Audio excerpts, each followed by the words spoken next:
Bonjour.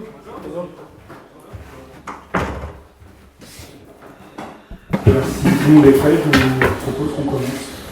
Qui est-ce qui veut se lancer pour la première question? Bonjour. Est-ce qu'on peut revenir un petit peu sur ton transfert? Est-ce qui t'a motivé à venir à Saint-Étienne? Est-ce que tu avais d'autres clubs sur toi? თუ შეიძლება თქვენი ტრანსფერის შესახებ რომ დავუბრუნდეთ, ანუ სხვა კლუბი თუ იყო აქ, ანუ აქ მოხვიდოდიო და ანუ თქვენი мотивация აქვს. პირველში მოგესალმებით. იყო რაღაც ვარიანტები, რა თქმა უნდა, მაგრამ ჩემი არჩევანი იყო სენტეტიენი, ვიცოდი სად მოვდიოდი, რამხელა კლუბი იყო, გარემო, მახსოვს ის თამაში, რომელიც ბორდოს საერთოდ ვითამაში აქ და დავმარცხდით და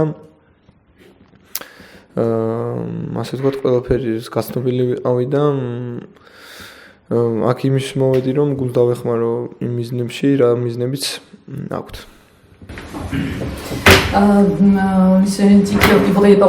Bien évidemment que en fait c'était mon choix, le choix personnel. Il y en avait des autres propositions, mais cette expérience que j'ai vécue à Saint-Étienne avec mon équipe de Bordeaux à l'époque, il y avait une défaite, donc ça m'a permis de mieux connaître un peu la situation ici et que c'était beaucoup plus intéressant en fait. Voilà, je fais le choix pour Saint-Étienne. Il y a deux Stéphanois dans le staff de la sélection géorgienne, Willy Samuel et Adel Chedi. Est-ce qu'ils lui ont conseillé, parce que Zurigo leur a demandé des conseils sur Saint-Étienne? როგორც ესეთიო ორი სტეფანო არის, ორა სენტეციენელიო, ანუ თქვენო დავითაშვილიო და ვილი სანგიოლიო და იყო რჩევებიო ვისგანო ყველა ოპნასთან დაკავშირებითო. კი, რა თქმა უნდა, ევროპის ჩემპიონატზე ვიყავით, ვესაუბრო ვილისაც და ადელსაც ამ თემაზე და რა თქმა უნდა, ყველაფერი დადებითი მითხრეს სენტეტიენზე და ქონდა რაღაც საუბრები, ვისაუბრეთ და უფრო დამეხმარა გადაწყვეტილების მიღებაში ეს ყველაფერი. Oui, bien évidemment que j'ai eu une rencontre avec Willy quand il y avait le match d'Europe et que j'ai eu son entretien des conseils, donc c'est ce qu'il m'a donné et que ça, bien évidemment, ça m'a aidé de prendre cette décision de rester ici, venir ici. Justement, il était en sélection pendant une dizaine de jours. Qu'est-ce que ça représente pour lui de porter le maillot de son pays? თითქოსინო თქვენო სელექციაში ითამაშეთ თქვენი ქვეყნისო და თქვენი ქვეყნის მაისურის კარებაო თქვენთვის რას წარმოადგენსო? მე ვამაყობ რომ ვარ რა თქმა უნდა ქართველი, ეს არის დიდი ბედნიერება და ეს ყველაფერი არის ის ოცნება, რომელიც მთელი ბავშვობა მქონდა, რომ ჩემი ქვეყნის მაისური მეტარებინა და ზოგადად ჩემი ქვეყნის სახელი გამეტანა ქვეყნის გარეთაც, თუნდაც არა მარტო ნაკრების მაისურით. და ეს ჩემთვის დიდი ბედნიერებაა და ამაყი ვარ რომ ვარ ქართველი. Pour moi, c'est toute la fierté d'être géorgien et que je suis très contente et c'est quelque part c'est mon rêve qui s'est réalisé de jouer dans la sélection et de porter le maillot, c'est la fierté et que là cette fierté, je suis contente que j'ai montré non seulement le maillot mais montrer que voilà, la Géorgie a bien joué et là j'ai fait connaissance de mon pays aux étrangers avec mon participation. Quel souvenir il garde de son enfance avec un papa, je crois qu'il est aussi footballeur professionnel? ანუ რა ისინი გაქვთ მოგონებებიო, მაგალითად მამა თქვენიო მეგონიო ის იყო ხო, ძველი მოთამაშეო და ანუ რა მოგონებები გაქვთ ბავშვობისო იქაურობაზე? მთელი ბავშვობა ფეხბურთს დაუთმეთ, მეც და მამაჩემაც, ანუ ასე ვთქვათ, მამაჩემა ჩემ აღზრდაში ჩადო ყველაფერი და მისი რა თქმა უნდა დიდი დამსახურებაა რომ ჩამოყალიბდი პროფესიონალ ფეხბურთელად. მოგონებები ის მაქვს რომ ძალიან ბევრს ვარჯიშობდი მთელი ბავშვობა, რა თქმა უნდა მამაჩემის დახმარებით ის მირჩევდა ყველაფერს, რა უნდა გამეკეთებინა როგორ და ეს ყველაფერი დამეხმარა სამომავლოდ რომ ცოდნოდა რა უნდა გამეკეთებინა და როგორ. და ჩემი აზრით 80-90% მის დამსახურებაა მის ბავშვობაში რაც მასწავლა რომ პროფესიონალ ფეხბურთელი ვარ დღეს.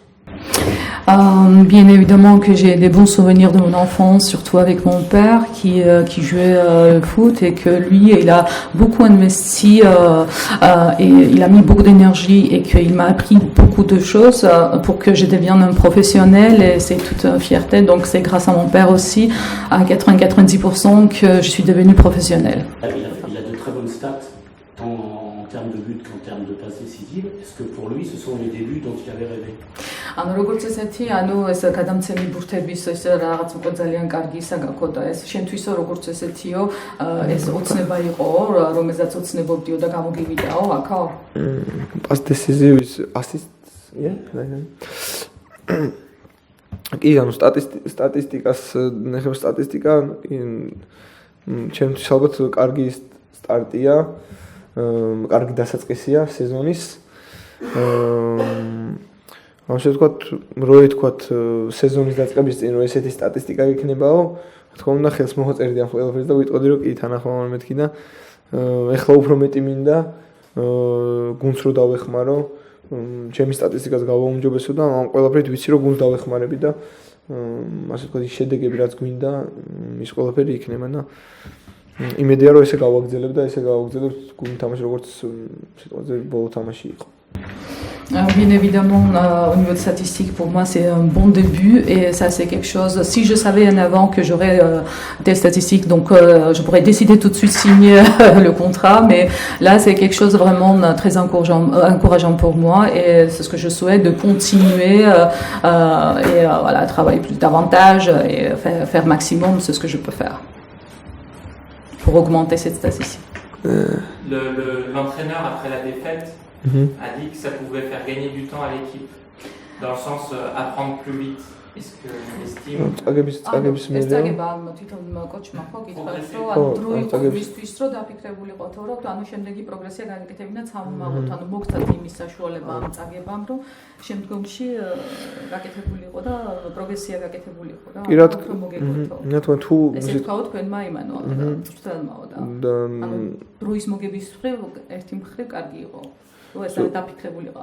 ან მომენტი იყო ხო რომ თავიდან დაწყებაში ან დაწყებით ფაზაში მოხდა და სიტყვაზე რაღაც ისე დროს არ მოხდა ესეთი რაღაც კი და ვიტყვი ისე რომ აი მაგალითად თუ არ დამარცხდი ისე წარმატებას ვერ მიაღწევ და თუ არ გაიგე ამის გემო რა თქმა უნდა წარე იყო ეს მარცხი 8-0 ამას რა თქმა უნდა არაფერი არ ამართლებს მაგრამ თუ არ დამარცხდი და თუ არ ისწავლე შეცდომებზე ისე რთულია რომ რაღაც მოვიდეს და შეიძლება ამან შეიძლება კი არა ამან უფრო გავაძლიერა რა ამან უფრო გავაძლიერა. Effectivement donc après c'était une grande défaite et que vraiment on a mal vécu mais c'était quelque chose dans la vie quand on a des défaites on a des victoires derrière et ça laisse le temps de réfléchir et de mobiliser autrement pour obtenir après derrière des victoires et c'était quelque chose oui très douloureux mais quand même voilà ça nous a permis de. Comment il a vécu du coup la victoire contre Auxerre, l'ambiance dans le stade? და თვითონ ეს ოქსერთან გამარჯვება როგორ ეს გარემო ეს ისა როგორ განისადეთ თუ რას გეტყვითო? საოცრება იყო მართლაც ყველაფერს ანუ ყველა რომ ასე ვთქვათ გილოცავს რომ გილოცავდა და ზუსტად ამისთვის თამაშობ ფეხბურთს ამიტომ აკეთებ ყველაფერს შრომობ რომ ეს ყველაფერი დაგიფასდეს და ძალიან დიდი სიხარული იყო რომ ზუსტად ამ თამაშით რაღაც ეს ერთი რაღაც ეტაპი ასე ვთქვათ დამიფასდა და ძალიან ბედნიერი ვიყავი და რაც შეეხება თვითონ გუნდში ეს მგაზრდები ასე ვთქვათ ერთად არ ყოფილიყო იმიტომ რომ მე წავედი ნაკრების შეკრებაზე და გუში ვნახე პირველად ამ თამაშის მერე ბიჭები მწვრთნელები და ასე ვთქვათ გარემო ძალიან კარგი იქნებოდა ეჭვი არ მეპარება Oui, effectivement, c'était magnifique, c'était incroyable ces émotions, ce que j'ai vécu, déjà de voir, de recevoir autant de remerciements en fait, c'était quelque chose et c'était formidable. Et après, donc avec l'équipe, bon, j'ai pas eu beaucoup de temps non plus échanger ces émotions parce que tout de suite après, je suis partie en sélection en Géorgie et que si je viens de rentrer et là, donc bien sûr que j'en suis sûre que eux aussi l'équipe aussi, ils avaient énormément de joie après ce match et c'était une très belle ambiance. Dernière question sur Lens peut-être? Oui, Lens qui se présente là samedi, c'est une grosse équipe. C'est pour toi c'est un match qui peut être un match qui permet de basculer dans du bon côté ou c'est un match de test?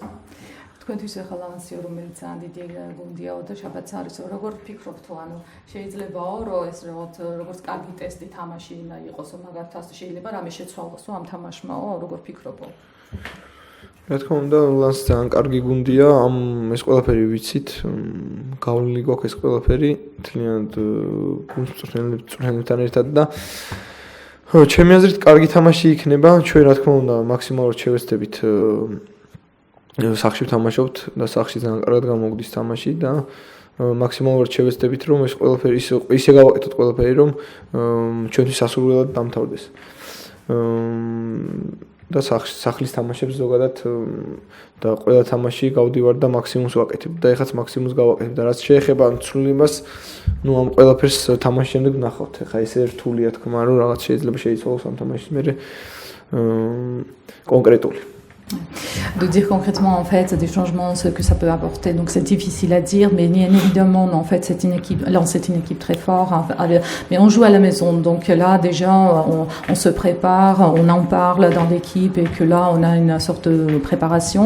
Et je pense que là déjà jouer à la maison, donc il y aura plus de chances peut-être, mais en tout cas d'en parler davantage des résultats où ça va changer quelque chose. Ça voilà, on verra samedi.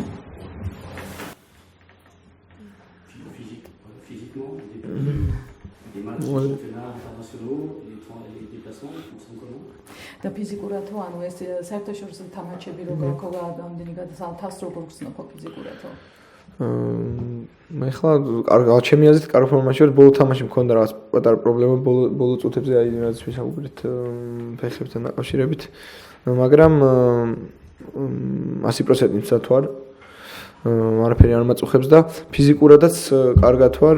პირიქით ხანდახან მეხმარება ეს მალმალეროა თამაშები. მეხმარება უფრო ფორმის შენარჩუნებაში და იმ ფორმაში შესვლისთვის, ანუ ოპტიმალურ ფორმაში შესვლისთვის როგორც ვთამაშობ და როგორც მოსწონთ ხალხს.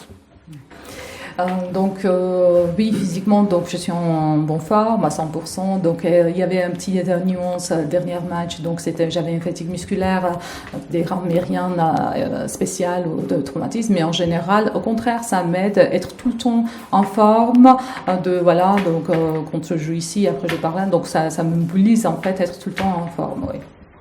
Tu partira peut-être encore avec le ballon du match alors. Ah bah ça quand tu au match is pas. I hope yes.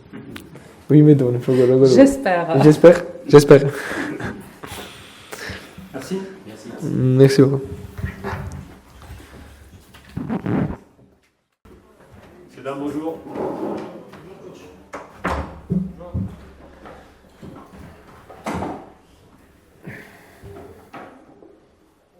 Allez. Ça va bien? Allez. On attaque avec nos blessés.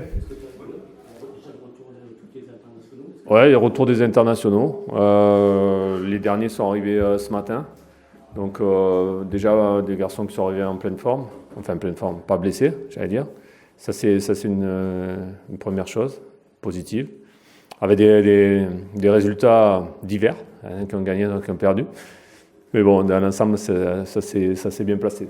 Donc il n'y a pas de problème. Pour les joueurs qui sont en reprise, Masson, Cornu, ça trottine, ça court même, ça court bien.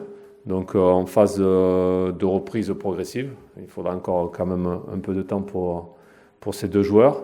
Mon conduit aussi, lui trottine, voilà, il a repris la course. Briançon, pas encore, suite à son opération. Donc toujours en rééducation, mais plutôt en salle. Donc voilà sur les garçons. Wadji, on va voir, il est toujours à Clairefontaine.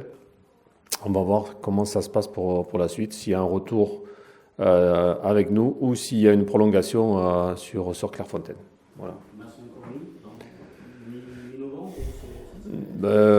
Je pense que on va réintégrer petit à petit Masson la semaine prochaine, je pense, mais ça va être progressif.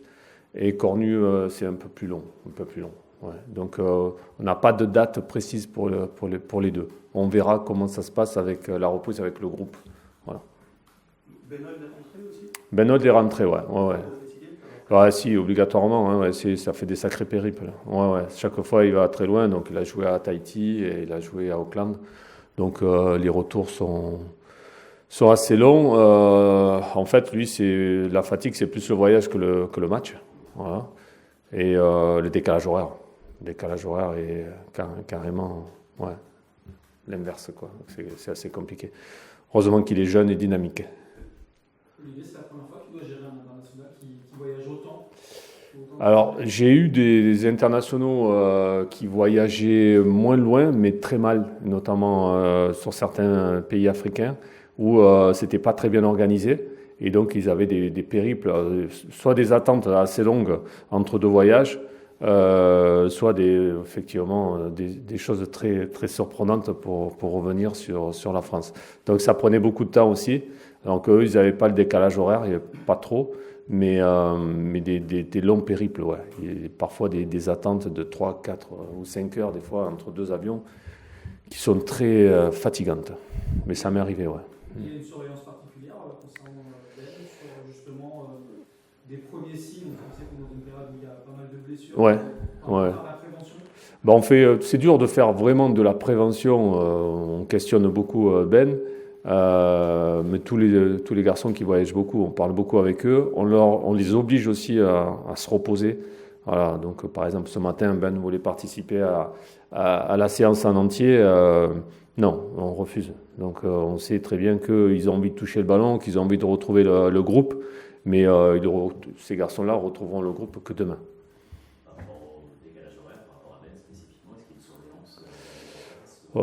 C'est une surveillance en fait avec un point de vue médical. Voilà, on peut rien faire d'autre. L'essentiel, c'est de prendre connaissance de son temps de sommeil. Voilà, on sait qu'il il est rentré hier soir, il est venu faire des soins et après il est allé se coucher.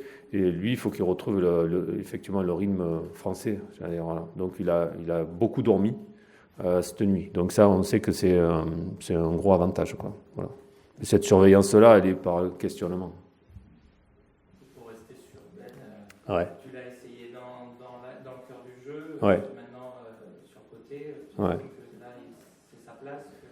Oui, quand on l'a mis au cœur du jeu en tant que milieu de terrain, c'est que bon, on avait aussi quelques petits soucis d'effectifs. Et c'est un joueur qui est multiposte, hein, donc voilà, il peut jouer à gauche comme à droite aussi, donc il peut jouer à beaucoup de postes. Donc là, il est un peu plus. Je pense qu'à un moment donné, on avait besoin aussi de le stabiliser, sur un poste soit de milieu, soit de joueur plus offensif. Voilà. Donc sur les derniers temps, il était plus offensif. Je pense qu'on va le laisser dans ce poste-là parce que on a besoin et lui aussi a besoin de travailler là-dessus sur certains automatismes. Dans la continuité de la question de Clémence, ce passage sur le côté a fait basculer Zurico de l'autre côté. Oui. Quel est le projet derrière ça? C'était essayer de repiquer. En fait, c'est suite à des discussions avec les joueurs offensifs et leur positionnement préférentiel. Après, Zurico en sélection a joué sur le côté droit parce que il y a peut-être pas la place sur le côté gauche. Donc moi, ce que je veux en fait avec ces joueurs-là, et je leur explique, je les entends, j'entends leur doléance quelque part, voilà. Mais je veux qu'ils soient capables de jouer à droite et à gauche avec des spécificités différentes. C'est vrai que c'est différent, mais parce que ils vont rentrer. Des fois, ils vont se retrouver sur des positionnements où ils sont sur leur mauvais pied pour centrer, etc. Mais en fait, on travaille beaucoup là-dessus pour qu'ils puissent jouer sur les deux côtés avec la même efficacité, quoi. Voilà. Et parfois aussi surprendre l'adversaire. Voilà. Parce qu'en cours de match, ces garçons peuvent croiser et aller d'un côté et de l'autre. Je vais monter parce que là, il y a choc chaque fois. On n'a pas beaucoup vu Augustine Boaki pour l'instant. Ouais. Il en est où en cette En fait, Augustine, c'est un garçon qui va apparaître, je pense, assez rapidement, mais qui a eu des pépins physiques. Ouais, donc, il s'est blessé 2 fois veille de match aussi. Donc, sur des petites blessures, c'était pas énorme, mais ça l'a empêché d'avoir des semaines normales d'entraînement. Donc là, il a fait Un premier match avec l'équipe réserve en entier, et ce qui est la première fois en fait. Voilà, donc embêté dans sa préparation, Augustine, et après même sur vraiment le début de saison, il n'a pas été présent sur tous les entraînements, mais je pense que ça va rentrer dans l'ordre. Aussi, c'est un garçon qui a besoin de prendre le rythme français. Voilà, à tous les niveaux. Voilà. Donc on parle, vous savez très bien que les joueurs étrangers, quand ils arrivent, c'est quand même une découverte à tous les niveaux. Et lui, il est un peu plus timide, donc ça prend toujours un peu plus de temps. Mais ça va arriver. C'est un joueur intéressant. C'est la même chose. C'est la même chose aussi. C'est un garçon qu'on refait descendre avec l'équipe réserve, qui a besoin de temps de jeu, de s'adapter. Et lui, il a un handicap de plus, c'est qu'il ne parle pas français, tandis qu'Augustine parle français. Donc aussi, on a un traducteur pour lui sur le terrain, dans les vestiaires et tout ça, donc qui est présent, et pour qu'il arrive à bien comprendre les consignes et se familiariser petit à petit avec tout son environnement. Comment tu travailles avec justement ces joueurs qui redescendent en réserve? Tu échanges en direct avec eux ou tu fais déjà un retour avec le staff de la formation? Comment ça se passe? Les deux, on discute avec eux, on leur explique qu'ils ont besoin de temps de jeu, et c'est ce qu'ils font volontiers. Il y a pas, avec ces jeunes joueurs, il n'y a pas de souci, c'est plus avec les garçons qui sont un peu plus capés. Mais bien sûr, et en relation avec le staff de l'équipe réserve, obligatoirement. Hein. Nous, on va donner certains temps de jeu. On sait très bien que quand Igor a repris, il ne pouvait pas jouer avec l'équipe réserve 90 minutes. Donc 45, puis 60 minutes. Voilà. Donc tout ça est en corrélation et on travaille ensemble avec les staffs médicaux aussi, les deux docteurs aussi, des centres de formation et des pros. Et Lens, c'est un gros challenge à relever. Oui. Grosse opposition. Très grosse opposition. Très solide, une équipe très solide qui est bâtie d'abord pour pas prendre de but, très efficace, très athlétique et très accrocheuse. Donc c'est une équipe rugueuse qui aime bien les duels. Et puis bon, voilà, le côté athlétique est quand même présent chez eux. Et je pense que aussi sur les coups de pied arrêtés, sur les contre-attaques, ils ont beaucoup de force. Et donc on s'attend quand même à une opposition de haut niveau là-dessus, quoi. Donc il faudra être nous à la hauteur de ce qu'ils vont nous proposer. Voilà. On sait qu'ils vont nous proposer beaucoup de puissance. Il faudra qu'on soit à la hauteur et qu'il y ait beaucoup de concentration, parce qu'en fait, c'est une équipe intense, voilà, qui est capable de récupérer des ballons hauts, de jouer en contre-attaque très rapidement. Voilà, donc il faudra qu'on soit à la hauteur, je vais dire, dans la force et dans la concentration. Est-ce qu'affronter une équipe invaincue encore après cette journée, je crois, ça peut être un challenge, un levier pour toi? Ouais, c'est vrai que c'est une équipe. Il y a trois équipes qui sont invaincues, font partie. Voilà, donc effectivement, ça peut nous donner un challenge, un défi à relever. Mais c'est pas un petit défi quand même. Hein. C'est quand même assez costaud. On compte aussi, chaque fois je le dis, mais sur notre public, ça aussi. Hein, voilà. Alors eux, ils sont habitués, quand ils jouent chez eux, ils ont un public aussi de haut vol.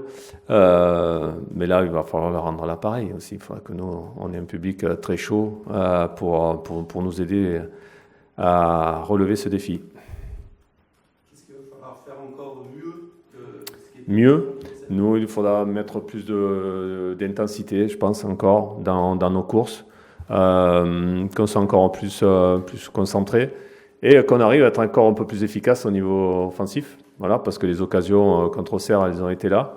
Il faut savoir tuer les matchs, voilà. Donc être solide, je pense qu'on est de plus en plus. Je pense qu'on aura encore besoin de monter notre niveau là-dessus, mais l'efficacité offensive, voilà, doit aller de pair avec ce que va nous proposer Lens. C'est sûr que c'est certainement au-dessus d'Auxerre, hein, en termes de défense. Donc, obligatoirement, nous, il faudra qu'on soit encore plus malin et plus efficace. On aura peut-être moins d'occasions, mais il faudra les mettre au fond, quoi. Les rentrées de Cafaro, Bouchari, Mouton ont été plutôt positives. C'est vrai. Aussi d'avoir un banc qui booste tout le monde. Ouais, non, ça c'est vrai, ça c'est très intéressant de pouvoir compter sur des garçons qui sont prêts. Voilà, on sait qu'il y a une équipe qui s'est dégagée un petit peu sur les derniers temps, mais il n'y a rien qui est figé déjà. Il n'y a rien qui est figé. Moi, je regarde ce qui se passe à l'entraînement, je regarde ce qui se passe durant les matchs, et on a des garçons qui poussent derrière assez fort, et ça c'est intéressant. Voilà. Ça oblige les titulaires du moment à être meilleurs encore. Voilà. On le voit entre Ibra Sissoko, qui a, je pense, à monter son niveau, parce que Lucas est là, et je pense que cette émulation, elle est très très positive. Pas qu'au niveau des attaquants, mais aussi des défenseurs. Il a marqué 2 buts, Lucas Tassin. Oui, il ne devait pas y aller, donc, et puis après il a été rattrapé, c'est bien. Ouais. Et bon voilà, sur le dernier match, il n'a pas marqué, mais il a frappé sur le poteau, il a eu des occasions. Donc je pense que c'était une bonne chose, lui, qui parte en sélection. Voilà, parce qu'un attaquant, ça a besoin de marquer des buts, ça a besoin d'avoir de la confiance. Est-ce que tu les laisseras partir pour le barrage qui est le lundi, je crois, et le derby? Ça, on va voir, on va discuter. C'est pas ton souhait. Bon, après, à un moment donné, on aime bien aussi les avoir avec nous quand même. Voilà, parce que pour bosser, pour avancer, voilà, on aime bien les avoir avec nous. Mais voilà, ça sera un sujet de discussion. Olivier, c'est un peu la singularité de ce début de championnat. Il y a déjà eu 2 trêves internationales. Ouais. Il y en a eu une potentielle après le derby. Comment on travaille dans ces conditions-là quand on est On s'adapte. On s'adapte. C'est le propre du métier d'entraîneur, c'est de s'adapter. Comment on travaille? On essaie d'optimiser, en tout cas, c'est avec les joueurs que l'on a. On suit bien sûr les internationaux à travers les vidéos et à travers la communication. Mais les garçons qui restent, on optimise vraiment le travail entre les attaquants qui font un peu plus de spécifique. Les défenseurs aussi font peut-être un peu plus de vidéos. On travaille beaucoup sur la tactique, sur le placement, mais on est plus sur le côté soit petit groupe, soit individuel. Voilà. Est-ce que tu penses qu'à un moment donné, les clubs doivent dire stop et doivent fermer les portes de la sélection aux joueurs compte tenu de ces calendriers? C'est assez compliqué. Le problème là où il faut lutter, je pense, c'est qu'on arrête de créer des compétitions. Parce que ça fait beaucoup trop. Ça, c'est surtout ça, quoi. Voilà. On parlait des déplacements que peuvent avoir les joueurs. Bien sûr qu'on ne peut pas avoir des joueurs toujours compétitifs, toujours frais, s'il y a autant de compétitions. Mais ça, je pense qu'on a déjà discuté, on va encore palabrer là-dessus, c'est clair. Nous, on le voit au niveau des staffs, on essaye de gérer au maximum les états de fatigue. Mais quand on voit les garçons qui sont partis, les internationaux, c'est pas le match par lui-même, mais c'est tout l'environnement. C'est-à-dire qu'eux, ils ne s'arrêtent pas, ils continuent.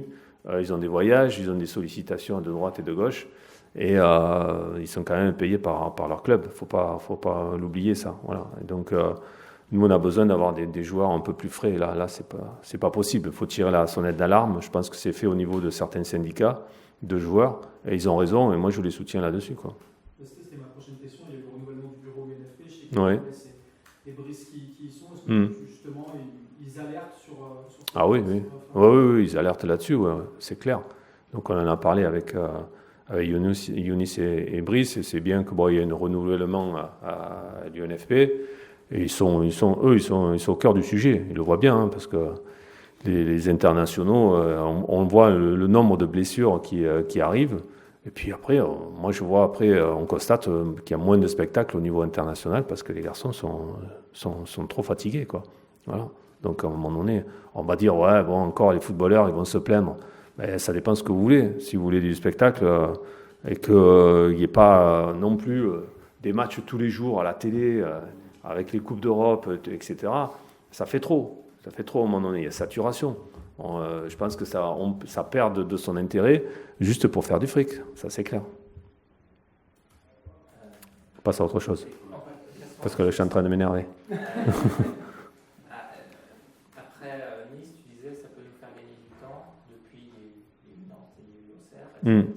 ça t'a fait gagner du temps L'avenir nous le dira. Je pense qu'il faut attendre encore. Il faut attendre. Il y a eu une réaction plutôt positive du groupe, ça c'est sûr, après Nice. On a fait tout pour qu'il y ait une réaction. Elle a eu lieu. Mais maintenant, il faut qu'elle perdure. Il y a rien d'acquis. Il y a vraiment rien d'acquis là-dessus. C'est que tout au long de la saison, ça va pas être simple. Ça va être chaque match est un défi, un challenge. On ne gagnera pas tous les matchs, certainement, même si on le souhaite fortement. Ça, c'est sûr. Mais il faut attendre encore un petit peu plus. En tout cas, moi, j'ai vu une réaction sur le terrain. J'ai vu une réaction mentale déjà à Nantes, parce que bon, c'était pas évident de remonter 2 buts. J'ai vu une réaction contre Auxerre en termes de solidité. Là, on va avoir d'autres adversaires de notre calibre. Il faudra aussi que le niveau monte aussi pour qu'on puisse espérer récupérer des points sur ces matchs-là. C'est le test, ce match, ça peut être un bon test pour voir la solidité de l'équipe. Ouais, ça fait partie d'un test de plus, ouais, c'est clair. Mais après, celui de Lens, il va falloir aussi continuer. Mais ça nous permet d'avoir un passif, de dire, voilà, bon, on peut s'appuyer sur ce qu'on a fait, la réaction à Nantes, on peut s'appuyer sur ce qu'on a fait contre Auxerre. Si on fait un bon match contre Lens, je ne parle pas que de résultats, parce que des fois, le résultat, il est un peu tronqué. Mais si on a les bons comportements contre Lens, on peut s'appuyer et construire à partir de là. Olivier, samedi contre Lens, Larry Tannenbaum devrait être présent au stade. Est-ce que tu as prévu un temps d'échange avec lui? Ça fait partie des... Oui, dans le timing, oui, il y aura. Alors c'est vrai que ces jours de match, c'est pas toujours évident, mais oui, il y a un timing qui sera fait par rapport à ça. C'est logique. Ouais, il y a le boss qui vient, il y a tout l'état-major qui sera là. Donc c'est logique qu'on l'accueille bien et qu'on vienne se présenter, parce qu'en fait, nous on le connaît, lui il nous connaît de loin aussi, mais voilà, il vient sur place. Donc c'est très positif pour nous, on est très content de le voir, et je pense qu'il aura un temps d'échange avec tout le monde. Tu as préparé quelques doléances? J'ai préparé quoi? Quelques doléances pour une Doléances, non, on verra après. On va d'abord être très poli. On verra les choses plus tard. Puis je pense que les doléances, je verrai avec d'autres personnes. Ça peut motiver les joueurs? Je pense, oui. Je pense que c'est un événement aussi qui est Larry Tannenbaum qui soit là. Ouais, c'est clair, ouais, c'est sûr. Et bien voilà. Merci. Bonne journée. Bonne journée.